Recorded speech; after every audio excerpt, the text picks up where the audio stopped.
Hola, te habla Gabriel Andrade desde Maracaibo, Venezuela, y hoy es viernes 25 de marzo de 2016 y quiero ofrecer mi opinión sobre los pitufos, el pato Donald y las conspiranoias políticas. Decía Baudelaire que el mejor truco de Satanás ha sido hacer creer a la gente que él, es decir, el diablo, no existe. Y los fundamentalistas cristianos más fanatizados pues suelen tomarse esto muy al pie de la letra. Aquello que parece muy angelical, se nos dice, puede en verdad ser muy demoníaco. Ya se sabe la obsesión que los ultraconservadores religiosos en Estados Unidos tienen con Harry Potter.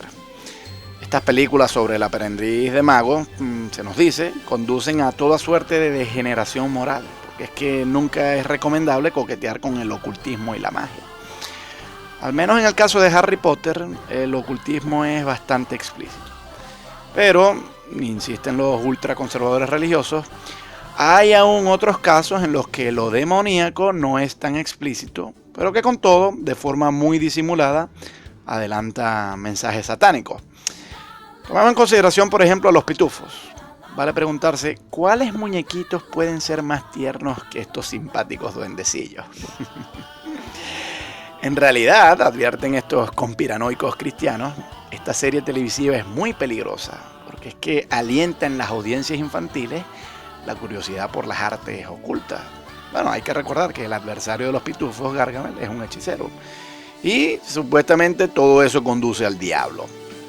Bueno, por supuesto, esto son tonterías propias de los fanáticos religiosos. Pero algunas mentes más racionales han visto en los pitufos peligros más serios, mensajes ocultos perversos. El semiótico francés Antoine Bueno publicó un libro en 2011 cuyo título era Le Petit Livre Bleu, es algo así como El Pequeño Libro Azul. Y la tesis de este libro es que la serie de los pitufos es en realidad propaganda comunista originaria de la Guerra Fría. El creador de los pitufos era un belga que se llamaba Puello, pues no era ningún militante comunista, pero precisamente Puello pudo haber aprovechado su perfil aparentemente apolítico para silenciosamente dibujar historietas propagandistas y adoctrinantes. Según Bueno, los pitufos viven en una sociedad utópica, donde todo se hace en colectivo y nunca hay iniciativas individuales. La aldea de los pitufos es a todas luces una comuna de tipo marxista, sin clases sociales, sin propiedad privada y sin dinero. Incluso el papá pitufo con su barba tiene algún parecido con Karl Marx. Entre los pitufos, este estilo de vida, lejos de generar conflictos y resistencias, bueno, como sí ocurrió en la experiencia histórica del comunismo, más bien conduce a una vida bucólica e idílica. La única preocupación seria de los pitufos es el acecho de Gargamel, que es el codicioso villano que siempre está obsesionado con el oro en la serie. Y Bueno se pregunta, ¿a quién representa Gargamel? Bueno, según Bueno, Gargamel es un vil judío con su típica nariz prominente. Ustedes saben que en el estereotipo del judío siempre se le ha pintado con una nariz muy grande, como la que Quevedo le atribuyó a Góngora por acusarlo de ser judío. Se pregunta, bueno, ¿es mera coincidencia que el gato de Gargamel se llame Azrael? Y Azrael era el nombre del ángel de la muerte en el folclore judío. Pues no, dice, bueno, aquí es obvio que los pitufos son comunistas antisemitas. Bueno, comprensiblemente todo esto resulta absurdo. Los argumentos de Bueno son típicamente conspiranoicos. Se interpretan símbolos con mensajes vagos bajo un prisma predeterminado y con eso se formula una teoría de la conspiración. Este es el tipo de cosas que hizo el infame senador norteamericano McCarthy allá en la década de 1950, cuando McCarthy persiguió severamente a cineastas que según él promovían en sus películas la ideología comunista. Es muy lamentable que en pleno siglo XXI gente como este Antoine Bueno y sus teorías sobre los pitufos pues continúen el legado de McCarthy. Pero, como suele ocurrir, en todo esto hay mucha hipocresía y sobre todo hipocresía de la izquierda.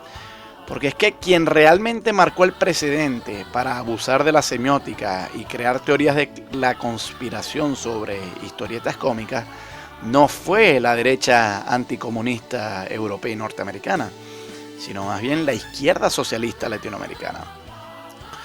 Fueron dos autores muy respetados por los progres, Ariel Dorfman y Armand Matterlat, quienes en 1972 publicaron un clásico de la izquierda latinoamericana, allá en Chile. El título de ese libro era Para leer al Pato Donald.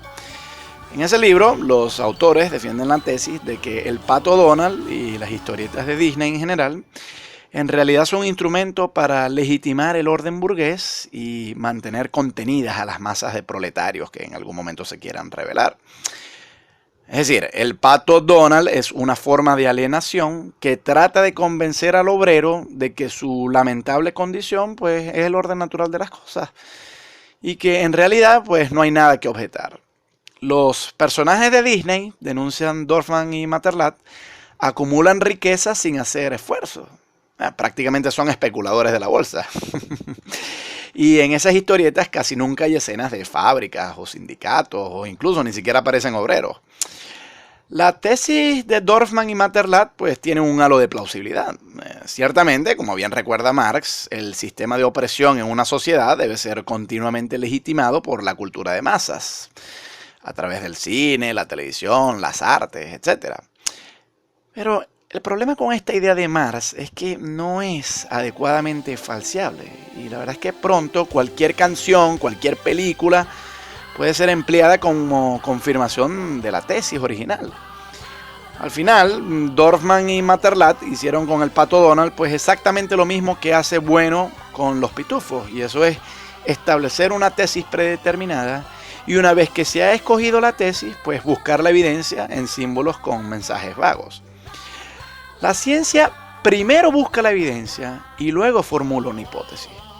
En cambio, estos análisis de historietas proceden al revés. Ellos primero formulan una hipótesis y luego buscan la evidencia. Si bien yo opino que la semiótica puede ofrecer perspectivas muy interesantes, pues a mí me parece que si no se es suficientemente cuidadoso, la semiótica termina por ser una disciplina fácilmente manipulable por la ideología de quien hace el análisis semiótico. Bueno hizo un análisis semiótico de los pitufos para confirmar su ideología anticomunista. Dorfman y Matterlat hicieron un análisis semiótico del Pato Donald para confirmar su ideología anticapitalista. Al menos en estos casos, bueno, no hay gente que sufra directamente por la ligereza de estos análisis semióticos de Bueno o Dorfman y Matterlat. Pero hay casos trágicos. En Venezuela, por ejemplo, los semióticos al servicio del régimen chavista interpretaron los discursos del preso político Leopoldo López, y por cierto, en esos discursos no hubo ningún llamado explícito a la violencia, y estos semióticos concluyeron que en realidad López utilizó signos para convocar a la violencia, y bueno, eso justifica su condena. La verdad es que yo opino que mucha razón tenían los proponentes de la teoría psicológica de la Gestalt cuando decían que muchas veces vemos lo que queremos ver.